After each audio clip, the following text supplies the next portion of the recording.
नमस्कार, मैं हूं नवजोत रंधावा। शाम के 4 बज चुके हैं और वक्त है हमारे खास कार्यक्रम ये हुई ना बात का।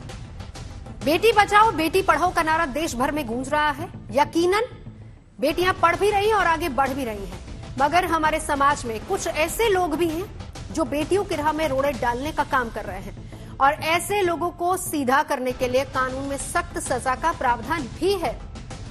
मगर इन आरोपियों की मानसिकता ऐसी हो चुकी है कि बार बार जुर्म करने से बाज नहीं आते।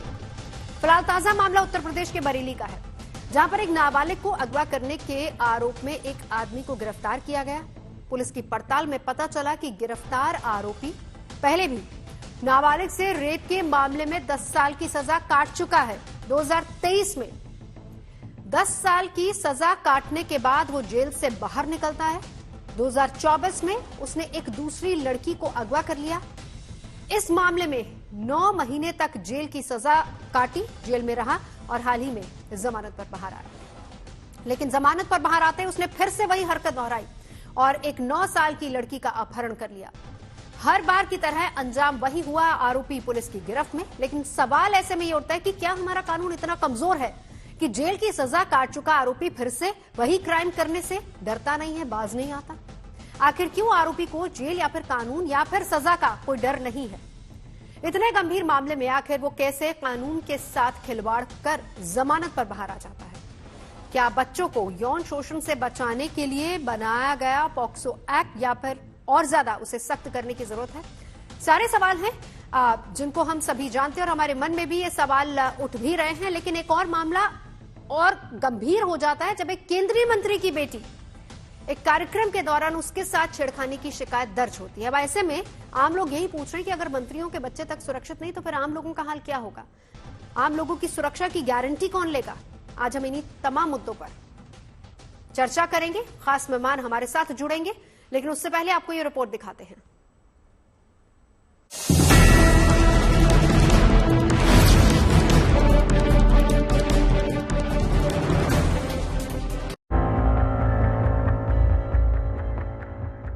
मानवता के माथे पर इससे बड़ा कलंक दूसरा नहीं हो सकता। ये हिंदुस्तान के कानून पर सबसे बड़ा सवालिया निशान भी है। एक ही दरिंदा जेल से निकलकर बार बार बलात्कार करे तो देश के सभ्य समाज का चिंतित होना लाजमी है। मामला ही कुछ ऐसा है। वाकया यूपी के बरेली का है, जहां बीते 20 फरवरी को भोजीपुरा थाना क्षेत्र के मझौला सर्वमुख गांव से 9 साल की एक अबोध बच्ची लापता हो गई। बच्ची एक शादी समारोह में शामिल होने के लिए गई थी। बच्ची के परिजनों ने पहले तो चारों ओर उसकी तलाश की और जब वो नहीं मिली तो भोजीपुरा थाना में गुमशुदगी की रिपोर्ट दर्ज कराई। पुलिस ने अज्ञात के खिलाफ केस दर्ज कर पड़ताल शुरू कर दी।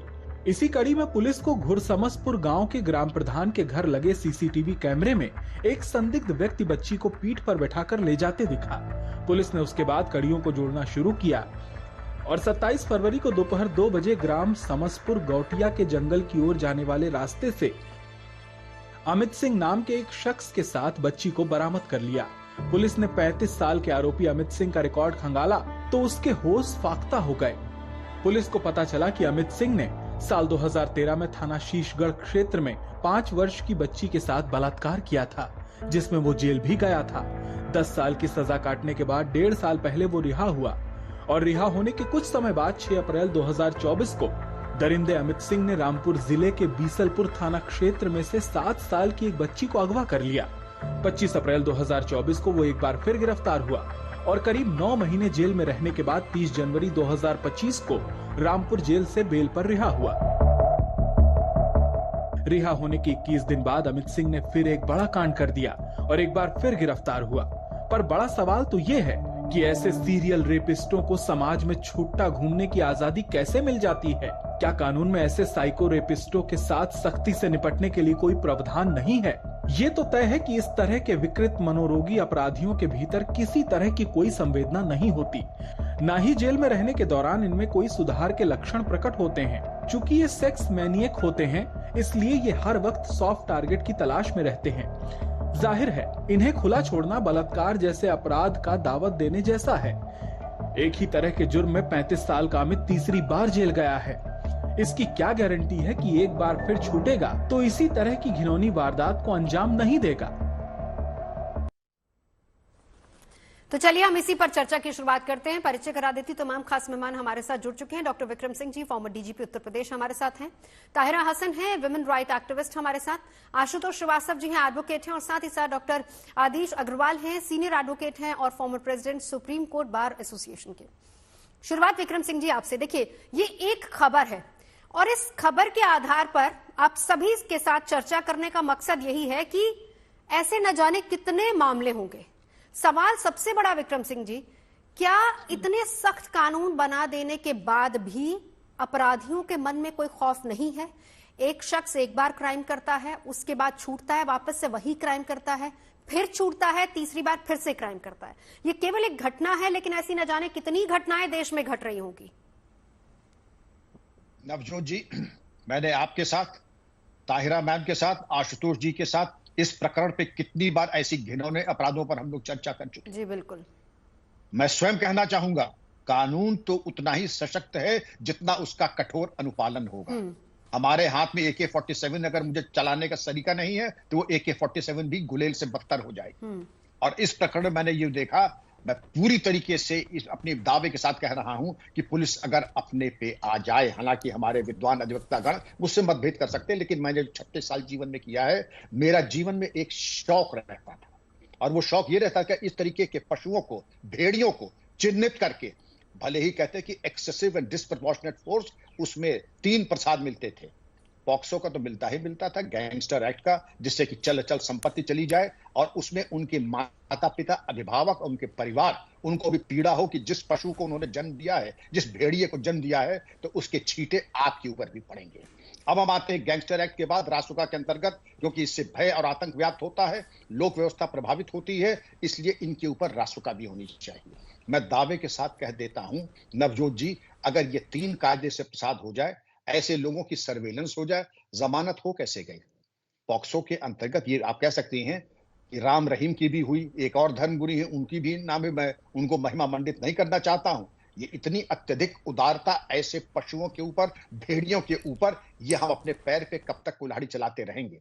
मेरा सरकार से इस बात का होगा कि इसकी एक श्वेत पत्र जारी करें, किन परिस्थितियों में ऐसे सीरियल ऑफेंडर को, ये एक बालगी नहीं है, ये सीरियल ऑफेंडर है, किन परिस्थितियों में इसको जमानत मिलती चली गई, और ये भूखा भी। और मैं पुलिस से पूछूंगा, आपका काम तो एक सर्वेलेंस है, हिस्ट्री शीटर्स की निगरानी है, एक तो जमानत, एक तो करेला उस पर से नींव चढ़ा, और उसके बाद आपने जरूरी नहीं समझा कि इसकी निगरानी करें, इसकी नेक चलनी के बारे में जानकारी करें, इसकी जरिया आमदनी के बारे में, गतिविधियों के बारे में। जाहिर है कि नवजोत जी, इस तरह का कोई कार्रवाई स्थानीय पुलिस ने नहीं किया। छोटा सा, क्योंकि बाकी गेस्ट को भी इंक्लूड करना, एक छोटा सा संक्षेप में, सर मानसिकता कैसी हो जाती है अपराधी की? आपने कहा कि कानून सख्त हैं, पुलिस अपना काम कर रही है, ऐसा नहीं है कि उसकी गिरफ्तारी नहीं हुई, गिरफ्तारी हो रही है उसकी, ठीक है, उस पे वो छूट भी जा रहा है, चाहे वो पैरोल पे हो या फिर बेल पे छूट जा रहा हो, लेकिन उसकी मानसिकता कैसे, एक शख्स की ऐसी मानसिकता हो जाती कि उसे खौफ ही नहीं किसी चीज का?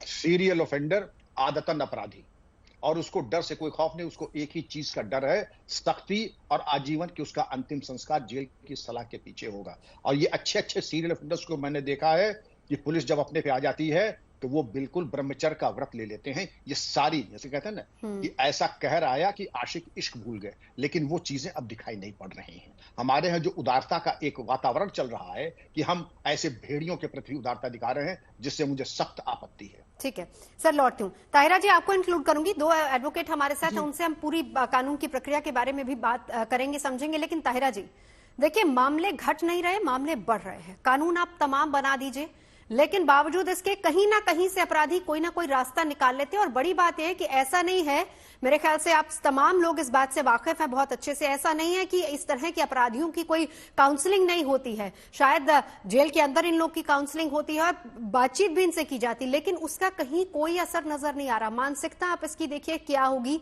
कि उसको किसी चीज का खौफ ही नहीं है। मैं वापस से ये बात दोहराऊंगी, ये एक मामला है जिसको हम डिस्कस कर रहे हैं, लेकिन ऐसे न जाने कितने हमारे देश में मामले होंगे जो शायद सामने नहीं आ रहे होंगे। नहीं, बिल्कुल सही कहा आपने। कितनी शर्मनाक बात है कि एक बार फिर हम इस पे डिस्कस करने बैठे हैं, डिबेट कर रहे हैं, बात कर रहे हैं कि 5 साल की बच्ची, जो बच्ची है बिल्कुल, उसको खेलने के वो है, उसमें आपने किस ट्रॉमा से अब वो गुजरेगी, आप ये सोचिए। कि उसको भी उस ऑफेंडर ने नहीं छोड़ा। इस तरह की बहुत से केसेस हैं। कानून हमारे पास बहुत सख्त है, बहुत अच्छे कानून है, इम्प्लीमेंटेशन प्रॉपरली होना चाहिए। चाहे महिलाओं के प्रति हिंसा हो या बच्चों के प्रति हिंसा हो, पॉक्सो एक्ट की बात हो या निर्भया के बाद जो कानून बना उसके इम्प्लीमेंटेशन की बात हो, उसमें एविडेंसेस भी पुलिस को बकायदा कलेक्ट करना चाहिए मैक्सिमम, जिससे कोर्ट में वो प्रोड्यूस हो सके एविडेंसेस।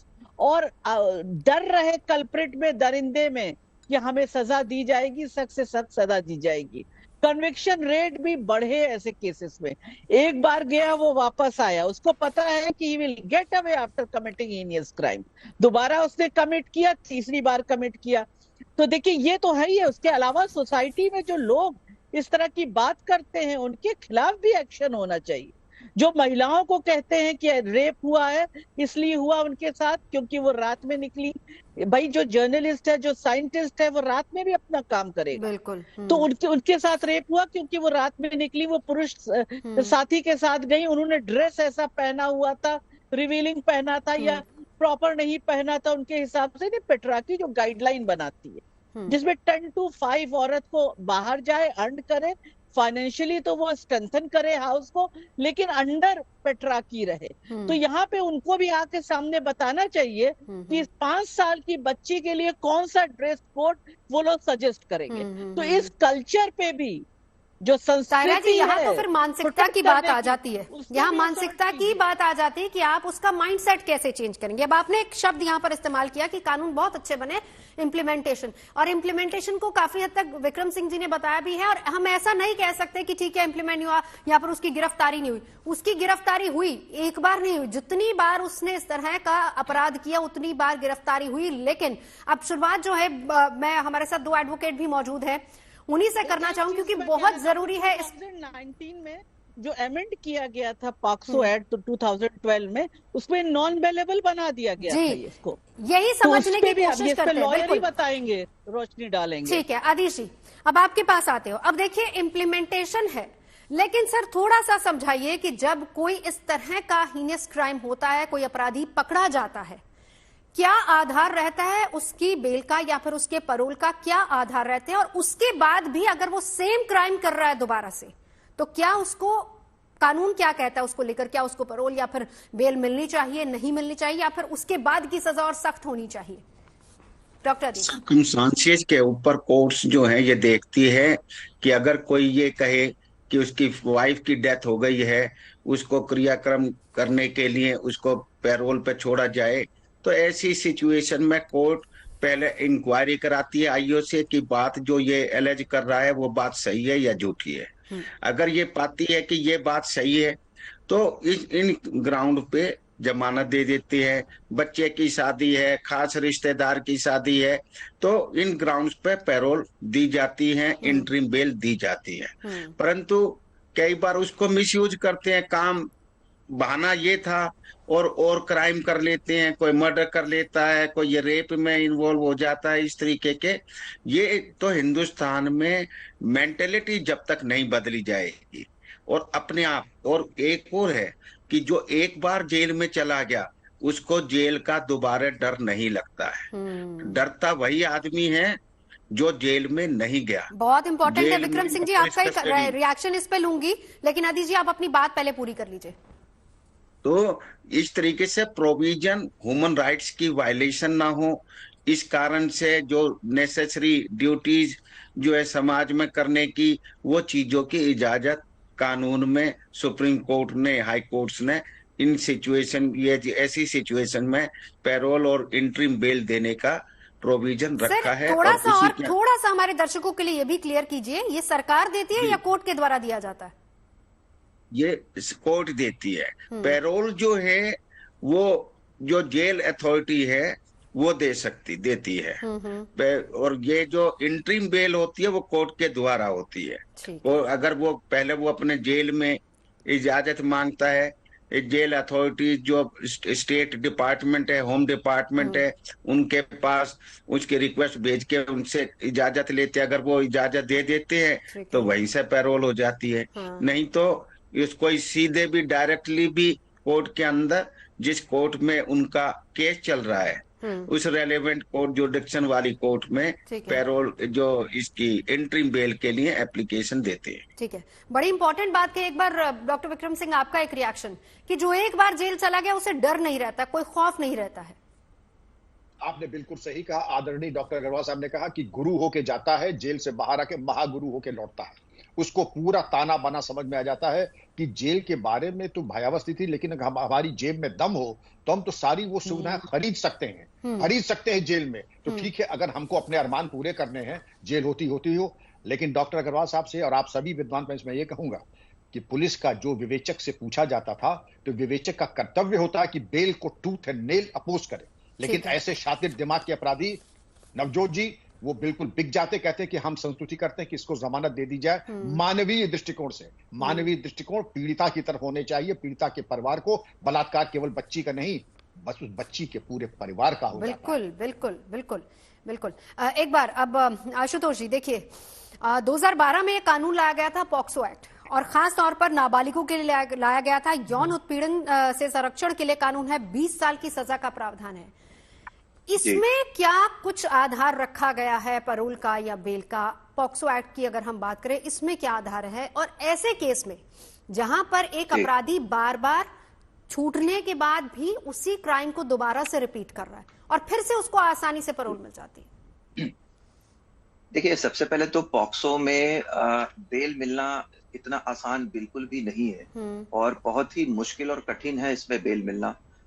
देखिए, पहले तो ये मैं बताऊं कि जब कोई पॉक्सो में कोई एफआईआर रजिस्टर होता है तो उसमें 2 स्टेज, पहले तो यह है कि जब इन्वेस्टिगेशन चल रहा है केस का, तो ऐसे स्टेज पे जब पुलिस अरेस्ट करती है तो डिपेंड करता है कि इन्वेस्टिगेशन के बाद जो रिपोर्ट आती है या चार्जशीट फाइल होता है, उसके अंदर चार्जशीट में किस तरीके के एलिगेशंस प्रूव हो रहे हैं एक्यूज्ड के ऊपर। अगर एक्सेप्शनल केस में अगर कोर्ट को लगता है कि नहीं, इसके ऊपर जो आरोप हैं वो कहीं से या विटनेसेस के स्टेटमेंट से या जो एविडेंसेस हैं या जो मेडिकल रिपोर्ट जो है विक्टिम का जो कराया गया है, अगर वो सपोर्ट नहीं करता है ऐसे क्राइम को, तो ही ऐसे एक्सेप्शनल सर्कमस्टांसेस में बेल जो है कोर्ट ग्रांट करता है। अदरवाइज बेल जो है इसके अंदर बहुत ही डिफिकल्ट है। अब दूसरा जो स्टेज ये हो सकता है कि पूरे ट्रायल के बाद अगर कोर्ट जो है इस नतीजे पे पहुंचता है, क्योंकि पॉक्सो कहता है कि 1 साल तक जो है एक फास्ट ट्रैक कोर्ट चलाने के लिए और ट्रायल को कंक्लूड करने के लिए और कोशिश करने के लिए कि जल्दी से जल्दी जो पीड़िता है, जो विक्टिम है, उसको न्याय मिले, उसको जस्टिस मिले। तो ऐसे सिचुएशन में अगर कन्विक्शन होता है किसी एक्यूज्ड का, आरोपी का, तो सपोज अगर उस आरोपी ने उस सजा को अगर काट लिया है, जैसे 7 साल की सजा हुई है या 10 साल की सजा हुई है, तो ऑब्वियस सी बात है कि उसको जो है सजा काटने के बाद रिलीज किया जाएगा। और ड्यूरिंग ये जो पीरियड है जहां पे वो अंदर है, जहां पनिशमेंट वो काट रहा है, ऐसे सिचुएशन में जैसे आदिश जी ने भी बड़ा अच्छा जो है समझाया कि उसमें पैरोल जो है वो अप्लाई कर सकता है। वो जेल ऑथोरिटीज को एक्यूज्ड लिख सकता है अगर घर में कोई ऐसा सर्कमस्टांसेस क्रिएट होता है या किसी की डेथ हो गई हो या घर में कोई, लेकिन इसमें आशुतोष जी एक पॉइंट ये भी तो है ना कि उसके व्यवहार के, अच्छे व्यवहार के आधार पर, उसका व्यवहार किस तरह का रहेगा उस आधार पर। अब उसका व्यवहार बाहर जाकर अगर इस तरह है तो भी क्या उसको कंसिडर किया जाएगा?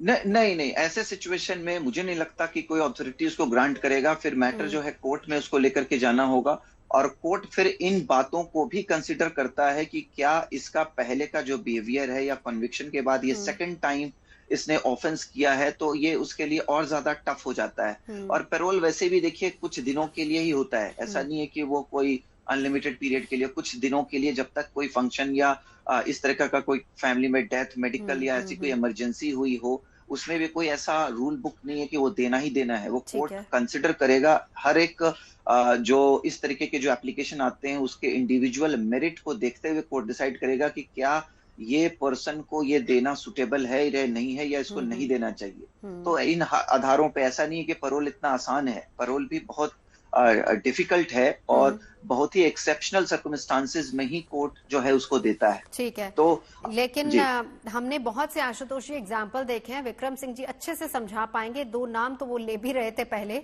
वो कौन से एक्सेप्शनल सर्कमस्टांसेस थे सर? हमने देखे बहुत सारे केस और आपने तो सर अपने कार्यकाल में न जाने कितने ऐसे केसेस देखे होंगे।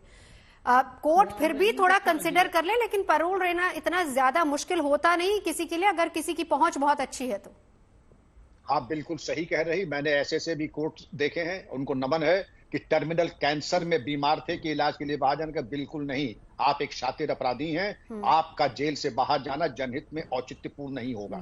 दूसरा मैं कहता हूं कि जो रिपोर्ट जाती है उसका मैं आपको बता देता हूं उसकी वर्डिंग क्या होती है कि मान लीजिए इसका नाम कि आरोपी अनिल कुमार सिंह को जमानत देना जनहित में अनुपयुक्त होगा, क्योंकि ये शातिर दिमाग का सीरियल ऑफेंडर है, पहले भी इस तरह के जघन्य अपराध कर चुका है और जेल से बाहर आने पे इसकी प्रबल संभावना है कि आदतों से मजबूर ये आदतन अपराधी है, पुनः किसी के ऊपर ये कहर बन के टूट पड़ेगा। इसलिए इसकी संस्तुति की जाती कि इसको जमानत पेरोल न दी जाए। और होता क्या है, बिल्कुल ढुलमुल रिपोर्ट जैसे, जिसमें न कोई एम्फेसिस है न कोई बात। अगर कोर्ट अपने निर्णय से देना चाहे तो वो दे दे, हमें कोई आपत्ति नहीं। वो एनओसी सर्टिफिकेट तो आपको दिखाई पड़ गया कि उस विवेचक को खरीद लिया गया। मेरे शब्द कड़े हो सकते हैं, लेकिन ऐसे परिस्थिति में एक सीरियल ऑफेंडर जब बेल पाता है तो विवेचक की रिपोर्ट अगर इतनी माइल्ड है, ल्यूक वार्म है, तो मैं यही कहूंगा कि उसको कॉम्प्रोमाइज कर दिया गया है। बिल्कुल बिल्कुल। ताहिरा हसन जी, अब यहां पर हमने कानून को भी समझा, किस तरह का कानून है। देखिए, पॉक्सो एक्ट 2012 में लाया गया था और यही मंशा थी कि इस तरह के खास तौर पर नाबालिगों के साथ अगर कोई दुष्कर्म होता है तो उसमें सख्त सजा का प्रावधान था। आपको लगता है कि यहां पर और कानून को सख्त करने की जरूरत है, या फिर किसी और नजरिए से, अब चाहे वो आप काउंसलिंग की बात कर लीजिए या फिर हम कहें कि वो मानसिकता कैसे बदली जा सकती है? देखिए, मानसिकता की बात हम करते हैं, मानसिकता बदलने का इंतजार में हम अपने बच्चों और महिलाओं को इस गंदगी में नहीं ढकेल सकते। मानसिकता के लिए किया जाए, उनका पूरा चलाए जाए, पूरे उनको एक काउंसलिंग उनकी की जाए, बातचीत की जाए। जेलों में भी होते हैं, काउंसलिंग की जाती है उनकी, बाहर भी होते हैं। जो महिलाएं जिस जेलों में रहती, गृह में, वहां हम लोग भी जा चुके हैं, उनकी काउंसलिंग होती रहती है। तो काउंसलिंग तो होती है, लेकिन कानून जो बने हैं, जब इतने मजबूत कानून महिलाओं ने बच्चों के लिए और महिलाओं के लिए लड़ के अपने स्ट्रगल से बनवाए हैं, ये संसद में बने हैं, तो आखिर इन कानूनों का इम्प्लीमेंटेशन क्यों नहीं होता है? मैम, आपको इसमें कहां पर लूपहोल नजर आता है? क्योंकि देखिए, उसी पर फिर हम बात करेंगे। हम अभी चर्चा, हम दो एडवोकेट्स हैं हमारे साथ, विक्रम सिंह जी भी हैं, उनसे हम यही तो चर्चा कर रहे थे। देखिए, उन्होंने सीधे तौर पर कानून में सख्ती है, कानून बना हुआ है, लेकिन आपने कहा इम्प्लीमेंटेशन। अब इम्प्लीमेंटेशन हम किस लेवल पर जाकर कहें? इस केस की बात करें तो 3 बार गिरफ्तारी हो चुकी है, लेकिन यहां तो फिर वो मानसिकता की ही बात आएगी ना। नहीं, कानून का डर नहीं है। उसको पता है कि उसने एक बार किया, बाहर आ गया, दोबारा किया, बाहर आ गया, अब तीसरी बार गया है। ठीक है। तो ये भी तो देखना पड़ेगा कि किस तरह से बेल दी जा रही है। जो इतना बड़ा क्रिमिनल है, जो बच्चियों को नहीं छोड़ रहा है, उसको बार बार अगर आप बेल दे देंगे। और जो पेरोल भी कहा था अभी वकील साहब ने, बिल्कुल विक्रम जी ने 100% सही कहा, पेरोल मुश्किल कहाँ है भाई? राम रहीम को कितनी बार मिली, मैं तो नाम ले रही हूँ, कितनी बार पेरोल मिली? क्या उसका वो था कि उन्होंने अपने शिष्या के साथ बलात्कार किया है, रेप का भी चार्जेस है उनके पास ऊपर। और वहां पे उन्होंने कितना मीडिया वालों को भी वेंडलाइज किया था जब उनकी गिरफ्तारी हो रही थी। उनके सपोर्टर्स ने सब कैमरामैन आज तक से लेके टाइम्स नाउ सब तोड़ के फेंक दिए थे। तो उसके बाद भी उनका बहुत अच्छा वो है व्यवहार की, जिसके ऊपर उनको बार बार पेरोल दी जाती है। तो आप बताइए, तो ऐसे में सेट करेंगे जब रेपिस्ट को हार पहनाया जाएगा, रेपिस्ट को मिठाई खिलाई जाएगी, जब रेपिस्ट का ये होगा, उसके बाद हम ये बात कहाँ तक करें? बहुत सही, बहुत सही। तो ताहिरा जी, ऐसे में क्या व्यवहार को देखना चाहिए या उसने जिस तरह का हीनियस क्राइम किया है उसको देखना चाहिए? इसी पर और यहीं से चर्चा को हम आगे बढ़ाएंगे। चर्चा आज हम कर रहे हैं सख्त कानूनों के बावजूद अपराधियों को किस तरीके से बार बार बेल मिल रही है और कैसे वो वापस उन्हीं जुर्मों को दोहराते जा रहे हैं। खास मेहमान लगातार हमारे साथ जुड़े हुए हैं और ब्रेक पर जाने से पहले चर्चा हम ताहिरा जी से कर रहे थे, लेकिन अब विक्रम सिंह जी, एक आंकड़ा मैं यहां पर बताती हूं और फिर वहां से हम चर्चा को थोड़ा आगे लिए चलेंगे। 2 आंकड़े रातर, एक तो कानून बदला, लेकिन उसके बाद हालात किस तरह के हुए। पॉक्सो एक्ट आया 2012 में, उसके बाद देखिए 2018 में 33,356 मामले रेप के सामने आए, 2019 में 32,032, 20 में 28,046, 2021 में 31,677 और 2022 में 31,516 बलात्कार के मामले। अब यहां पर जो मुख्य बिंदु है उस पर गौर करने की जरूरत है। एक बार वो ग्राफिक्स चलाइए कि शिकायतें किस तरह की आई हैं। पुलिस के पास जो शिकायतें गई हैं उनमें पहली बात, लड़कियों को देर तक घूरना 65% मामले इस तरह के सामने आए हैं। गानों के जरिए कमेंट करना 53% मामले, लड़कियों पर भद्दे कमेंट करना 49% मामले हैं, गलत तरीके से छूना 36% और बीच सड़क पर रास्ता रोकना 40% मामले ऐसे आए हैं। अब विक्रम सिंह जी, रेप बहुत दूर की बात है, लेकिन अगर इस तरह के शिकायतें दर्ज हो रही हैं, यहीं से एक अपराधी की मानसिकता के बारे में पता चल सकता है। निसंदेह कोई आदमी पैदाइशी बलात्कार नहीं होता, ये मैं नहीं कहूंगा, लेकिन हम ग्रेजुएट करते हैं। आपने जो शिकायतें बताई हैं, वो चाहे घूरना हो, चाहे फप्ती कसना हो, या जाकर के अश्लील हरकतें करना है, अगर इसी समय इनको जैसे सिगरेट का बट बुझाया जाता है, अगर ऐसी ऐतिहासिक कार्रवाई नहीं हुई तो ये मनबड़ लफंगे हो जाएंगे। और मनबड़ लफंगे होने के बाद बलात्कारी का ग्रेजुएशन में ज्यादा समय नहीं लगेगा, क्योंकि जानते हैं कि सब कहते हैं, और हम क्या कहें, हमारे देश में एक बड़े राजनेता ने यहां तक कहा, मैंने अपनी जवानी में बच्चियों को सीटी बजाई। मैं जानना चाहूंगा ऐसा कौन मर्द है जिसने अपनी जवानी में बच्चियों के ऊपर सीटी नहीं बजाई होगी। तो मैं यही कहना चाहूंगा, नेताजी अपने स्तर से दूसरे का मूल्यांकन न करें। हाँ। क्योंकि मैंने अगर सीटी वीटी बजाई होती तो मेरे माता पिता मेरा जैसे कटलेट बनता है बना करके फेंक देते। ये अपने अपनी परवरिश के ऊपर देख लीजिए। और यही मैं चाहता हूं, माता पिता से लेकर पुलिस तक की जिम्मेदारी है। फप्ती कस रहे हैं, ईव टीजिंग कर रहे हैं, छेड़खानी कर रहे हैं, इसके ऊपर कॉन्सिक्वेंसेस होने चाहिए, हल्के में न लें। विक्रम सिंह जी, इस तरह के मामलों पर किस तरह की कार्रवाई होती है, जरा एक बार ये भी बता दीजिए। क्या सिर्फ पुलिस ही एक्शन लेती है या फिर कोर्ट तक ये मामले जाते हैं? मैं आपको मिसाल देता हूं, यही नोएडा में मैंने चलाया था ऑपरेशन मजनू। जितनी बातें आपने कही थी, इन सबका समावेश करते मैंने कहा ये मजनू है। काली टाइट जीन्स पहन करके, एक कान में बुंदा पहन करके, एक अश्लील स्लोगन टी शर्ट पे काले या टमाटर के रंग की, ये लड़कियों के कॉलेज ऑफिस में, इनको ले आइए, इनका होगा इलाज। तब तत्कालीन जो आईपीसी थी और भारतीय न्याय संहिता आज के में सुसंगत धाराओं में किया, अखबारों में इनकी फोटो, माता पिता का नाम पता दिया, और इनको जिसको कहते हैं नेम एंड शेम।